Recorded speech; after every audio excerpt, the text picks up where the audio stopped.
एक होता है विसल ब्लोअर। और मैं आपको बताऊं कि ये बहुत कीमती मखलूक होती है, चाहे वो किसी मुल्क में हो, किसी ऑर्गेनाइजेशन में हो या किसी घर में हो। जो विसल ब्लोअर होता है वही असल मॉडर्न इंसान होता है, जो तब्दीली लाने का अलमबरदार होता है, जो बुलंद आवाज़ में बात करता है। तो फैमिली के अंदर भी कोई ना कोई विसल ब्लोअर होता है जो विसल ब्लो करता रहता है।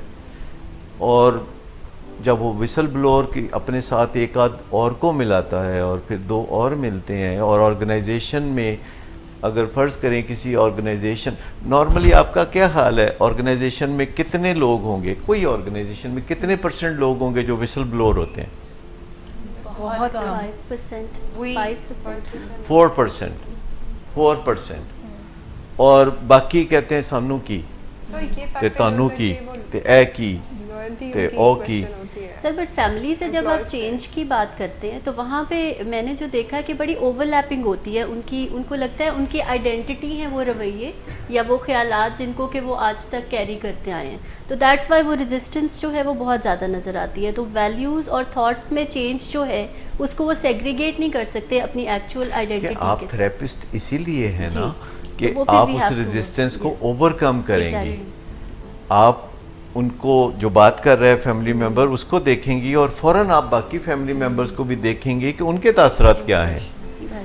और अगर आप सेशन कर रहे हैं 5 लोगों के साथ किसी फैमिली के, और आप एक बंदे को ही बोलने का मौका दिए जा रहे हैं और वो सेशन को टेक ओवर कर लेता है, तो फिर आपको सीटी बजानी है और दूसरे को मौका देना है कि अब आप बात कीजिए, अच्छा आपका इस बारे में क्या ख्याल है, फिर आप उधर जाते हैं।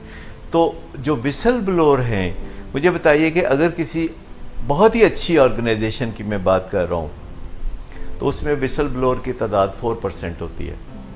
बाकी सब लोग पुराने नज़रियात के तहत कहते हैं कि तुम दूसरों के ऊपर पर्दा डालो, दूसरे तुम्हारे ऊपर पर्दा डालेंगे। सर ये वाज़िया तौर पर नज़र आता है कि वो जो जॉब वाली बात है ना कि हम किसी की नौकरी क्यों निकालें एंड ऑल दैट, हालांकि ज़िम्मेदारी उस बंदे की अपनी है, नौकरी अपनी वजह से निकल रही होती है, किसी के कहने की वजह से नहीं। तो ये भी नज़रियात बहुत ज़्यादा ऑर्गेनाइजेशन में। देखिए आप किसी को पहले कह सकते हैं कि देखो तुम बाज आ जाओ, नहीं तो मैं विसल ब्लो कर दूंगा। वो ये भी तो नहीं ना कह रहे होते कि बाज आ जाओ, वो कहते मैनू की गॉसिप कर रहे होते हैं, थोड़ा बहुत कर रहे होते हैं, लेकिन बात वो नीचे कारपेट के नीचे घुसा रहे होते हैं। लेकिन मैं आपको बताऊं कि अगर कोई बहुत अच्छी ऑर्गेनाइजेशन हो और उसमें 4% लोग विसल ब्लो करते हों, तो अगर वो 4% 5% हो जाएंगे तो वो ऑर्गेनाइजेशन एक्सीलेंट हो जाएगी। अगर वो 10% हो जाएंगे तो वो फॉर्चून कंपनी होगी।